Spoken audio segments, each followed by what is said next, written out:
বৈদ্যনাথ গ্রামের মধ্যে বিজ্ঞ ছিলেন সেই জন্য তিনি ভবিষ্যতের দিকে দৃষ্টি রাখিয়া বর্তমানের সমস্ত কাজ করিতেন। যখন বিবাহ করিলেন তখন তিনি বর্তমান নববধূর অপেক্ষা ভাবী নবকুমারের মুখ স্পষ্টতর রূপে দেখিতে পাইয়াছিলেন। শুভদৃষ্টির সময় এতটা দূরদৃষ্টি প্রায় দেখা যায় না। তিনি পাকা লোক ছিলেন, সেই জন্য প্রেমের চেয়ে পিণ্ডটাকেই অধিক বুঝিতেন এবং পুত্রার্থে ক্রিয়তে ভার্যা এই মর্মেই তিনি বিনোদিনীকে বিবাহ করিয়াছিলেন। কিন্তু এ সংসারে বিজ্ঞ লোকও ঠকে। যৌবনপ্রাপ্ত হইয়াও যখন বিনোদিনী তাহার সর্বপ্রধান কর্তব্যটি পালন করিও না, তখন পুণ্যাম নরকের দ্বারা খোলা দেখিয়া বৈদ্যনাথ বড় চিন্তিত হইলেন। মৃত্যুর পরে তাহার বিপুল ঐশ্বর্যই বা কে ভোগ করিবে, এই ভাবনায় মৃত্যুর পূর্বে তিনি সেই ঐশ্বর্য ভোগ করিতে বিমুখ হইলেন। পূর্বেই বলিয়াছি, বর্তমানের অপেক্ষা ভবিষ্যৎটাকেই তিনি সত্য বলিয়া জানিতেন। কিন্তু যুবতী বিনোদিনীর নিকট হঠাৎ এতটা প্রাজ্ঞতা প্রত্যাশা করা যায় না। সে বেচারার দুর্মূল্য বর্তমান, তাহার নববিকশিত যৌবন বিনা প্রেমে বিফলে অতিবাহিত হইয়া যায়, এইটাই তাহার পক্ষে সবচেয়ে শোচনীয় ছিল। পারলৌকিক পিণ্ডের ক্ষুধাটা সে ইহলৌকিক চিত্তক্ষুধা দাহে একেবারেই ভুলিয়া বসিয়াছিল। মনুর পবিত্র বিধান এবং বৈদ্যনাথের আধ্যাত্মিক ব্যাখ্যায় তাহার বুভুক্ষৃত হৃদয়ের তিলমাত্র তৃপ্তি হইল না। যে যাহাই বলুক, এই বয়সটাতে ভালোবাসা দেওয়া এবং ভালোবাসা পাওয়াই রমণীর সকল সুখ এবং সকল কর্তব্যের চেয়ে স্বভাবতই বেশি মনে হয়। কিন্তু বিনোদার ভাগ্যে নবপ্রেমের বর্ষাবারি সিঞ্চনের বদলে স্বামীর, পিস্বাসুরীর এবং অন্যান্য গুরু ও গুরুতর লোকের সমুচ্চ আকাশ হইতে তর্জন গর্জনের শিলাবৃষ্টি ব্যবস্থা হইল। সকলেই তাহাকে বন্ধা বলিয়া অপরাধী করিত। একটা ফুলের চারাকে আলোক এবং বাতাস হইতে রুদ্ধ ঘরে রাখিলে তাহার যেরূপ অবস্থা হয়, বিনোদার বঞ্চিত যৌবনেরও সেইরূপ অবস্থা ঘটিয়াছিল। সদা সর্বদা এই সকল চাপাচুপি ও বকাবকির মধ্যে থাকিতে না পারিয়া যখন সে কুসুমের বাড়ি তাস খেলিতে যাইত, সেই সময়টা তাহার বড় ভালো লাগত। সেখানে পুতনরকের ভীষণ ছায়া সর্বদা বর্তমান না থাকাতে হাসি ঠাট্টা গল্পের কোনো বাধা ছিল না। কুসুম যেদিন তাস খেলিবার সাথী না পাইত, সেদিন তার তরুণ দেবর নগেন্দ্রকে ধরিয়া আনিত। নগেন্দ্র ও বিনোদার আপত্তি হাসিয়া উড়াইয়া দিত। এ সংসারে এক হইতে আর হয় এবং খেলা ক্রমে সংকটে পরিণত হতে পারে, এসব গুরুতর কথা অল্প বয়সে হঠাৎ বিশ্বাস হয় না। এ সম্বন্ধে বিনোদারও আপত্তির দৃঢ়তা কিছুমাত্র দেখা গেল না। এখন আর সে তাস খেলিবার জন্য অধিক পীড়াপিড়ির অপেক্ষা করিতে পারে না। এইরূপে বিনোদার সহিত নগেন্দ্রের প্রায়ই দেখা সাক্ষাৎ হইতে লাগিল। নগেন্দ্র যখন তাস খেলিতে বসিত, তখন তাসের অপেক্ষা সজীবতর পদার্থের প্রতি তাহার নয়ন মন পড়িয়া থাকাতে খেলায় প্রায়ই হারিতে লাগিল। পরাজয়ের প্রকৃত কারণ বুঝিতে কুসুম এবং বিনোদার কারোরই বাকি রহিল না। পূর্বেই বলিয়াছি, কর্মফলের গুরুত্ব বোঝা অল্প বয়সের কর্ম নহে। কুসুম মনে করিত এ একটা বেশ মজা হইতেছে এবং মজাটা ক্রমে ১৬ আনায় সম্পূর্ণ হইয়া ওঠে, ইহাতে তাহার একটা আগ্রহ ছিল। ভালোবাসার নবাঙ্কুরে গোপনে জলসিঞ্চন তরুণীদের পক্ষে বড় কৌতুকের। বিনোদারও মন্দ লাগিল না। হৃদয় জয়ের সুতীক্ষ্ণ ক্ষমতাটা একজন পুরুষ মানুষের ওপর শানিত করিবার ইচ্ছা অন্যায় হইতে পারে, কিন্তু নিতান্ত অস্বাভাবিক নহে। এইরূপে তাসের হারজিত ও ছক্কাপাঞ্জার পুনর্পুন আবর্তনের মধ্যে কোন এক সময়ে দুটি খেলোয়াড়ের মনে মনে মিল হইয়া গেল। অন্তর্যামী ব্যতীত আর একজন খেলোয়াড় তাহা দেখিল এবং আমোদ বোধ করিল। একদিন দুপুরবেলায় বিনোদা, কুসুম ও নগেন্দ্র তাস খেলিতেছিল। কিছুক্ষণ পরে কুসুম তার রুগ্ন শিশুর কান্না শুনিয়া উঠিয়া গেল। নগেন্দ্র বিনোদার সহিত গল্প করিতে লাগিল, কিন্তু কি গল্প করিতেছিল তাহা নিজেই বুঝিতে পারিতেছিল না।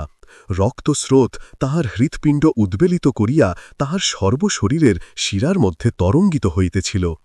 হঠাৎ এক সময় তাহার উদ্দাম যৌবন বিনয়ের সমস্ত বাঁধ ভেঙিয়া ফেলিল। হঠাৎ বিনোদার হাত দুটি চাপিয়া ধরিয়া সবলে তাহাকে টানিয়া লইয়া চুম্বন করিল। বিনোদা নগেন্দ্র কর্তৃক এই অবমাননায় ক্রোধে, ক্ষোভে, লজ্জায় অধীর হইয়া নিজের হাত ছাড়াইবার জন্য টানাটানি করছে, এমন সময় তাহাদের দৃষ্টিগোচর হইল ঘরে তৃতীয় ব্যক্তির আগমন হইয়াছে। নগেন্দ্র নত মুখে ঘর হইতে বাহির হইবার পথ অন্বেষণ করিতে লাগিল। পরিচারিকা গম্ভীর স্বরে কহিল, বউ ঠাকুরুন, তোমাকে পিসিমা ডাকছেন। বিনোদা ছলছল চক্ষে নগেন্দ্রের প্রতি বিদ্যুৎ কটাক্ষ বর্ষণ করিয়া দাসীর সঙ্গে চলিয়া গেল। পরিচারিকা যেটুকু দেখিয়াছিল তাহাকে হ্রস্ব, এবং যাহা না দেখিয়াছিল তাহাকেই সুদীর্ঘতর করিয়া বৈদ্যনাথের অন্তঃপুরে একটা ঝড় তুলিয়া দিল। বিনোদার কি দশা হইল সে কথা বর্ণনার অপেক্ষা কল্পনা সহজ। সে যে কতদূর নিরপরাধ কাহাকেও বুঝাইতে চেষ্টা করিল না, নত মুখে সমস্ত সহিয়া গেল। বৈদ্যনাথ আপন ভাবী পিণ্ডদাতার আবির্ভাব সম্ভাবনা অত্যন্ত সংশয়াচ্ছন্ন জ্ঞান করিয়া বিনোদাকে কহিল, কলঙ্কিনী, তুই আমার ঘর হইতে দূর হইয়া যা। বিনোদা শয়নকক্ষের দ্বার রোধ করিয়া বিছানায় শুইয়া পড়িল। তাহার অস্ত্রহীন চক্ষু মধ্যাহ্নের মরুভূমির মতো জ্বলিতেছে।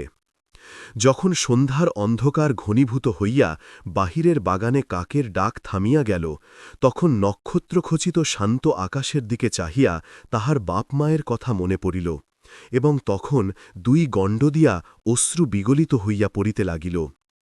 সেই রাত্রে বিনোদা স্বামীগৃহ ত্যাগ করিয়া গেল, কেহ তাহার খোঁজও করিল না। তখন বিনোদা জানিত না যে প্রজনার্থম মহাভাগ্যা স্ত্রীজন্মের মহাভাগ্য সে লাভ করিয়াছে।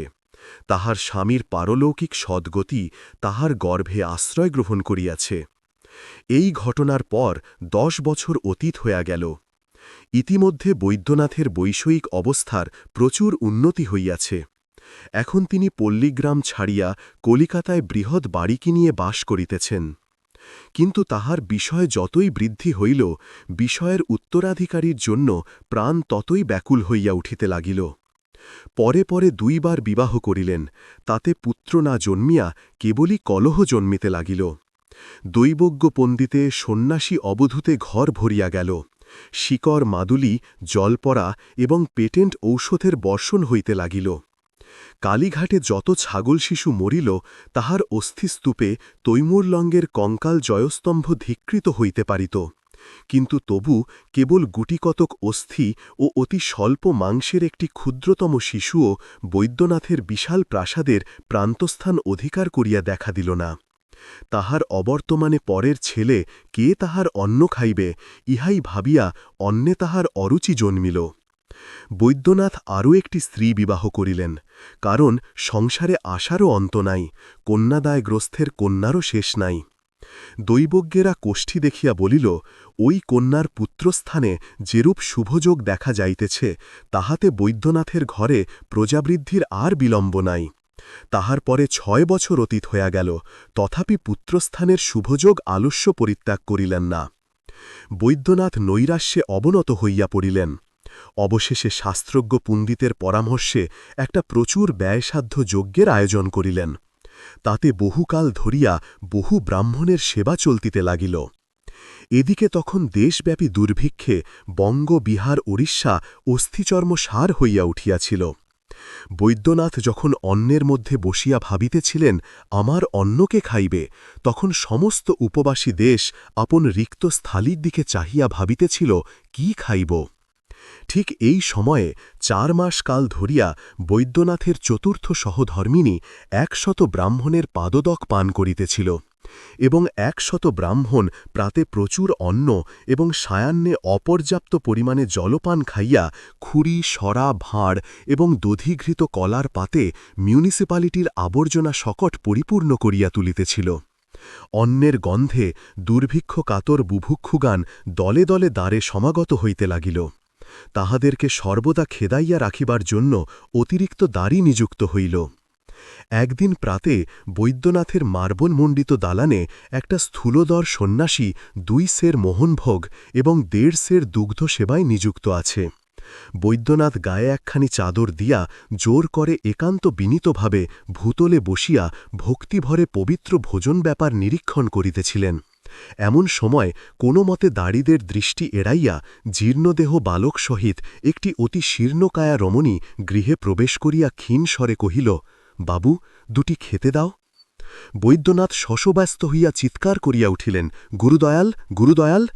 গতিক মন্দ বুঝিয়া স্ত্রীলোকটি অতি করুণ স্বরে কহিল, ওগো, এই ছেলেটিকে 2টি খেতে দাও, আমি কিছু চাই নে। গুরুদয়াল আসিয়া বালক এবং তাহার মাতাকে তাড়িয়া দিল। সেই ক্ষুধাতুর নিরন্ন বালকটি বৈদ্যনাথের একমাত্র পুত্র। 100 পরিপুষ্ট ব্রাহ্মণ এবং 3 জন বলিষ্ঠ সন্ন্যাসী বৈদ্যনাথকে পুত্রপ্রাপ্তির দুষায় প্রলুব্ধ করিয়া তাহার অন্ন খাইতে লাগিল। আমাদের এই ছোট্ট প্রচেষ্টা আপনাদের কেমন লাগছে? আপনাদের প্রতিটি কমেন্ট আমাদের নতুন কাজ করতে উৎসাহ দেয়। ভালো লাগলে সাবস্ক্রাইব করে আমাদের পরিবারের সদস্য হয়ে যান।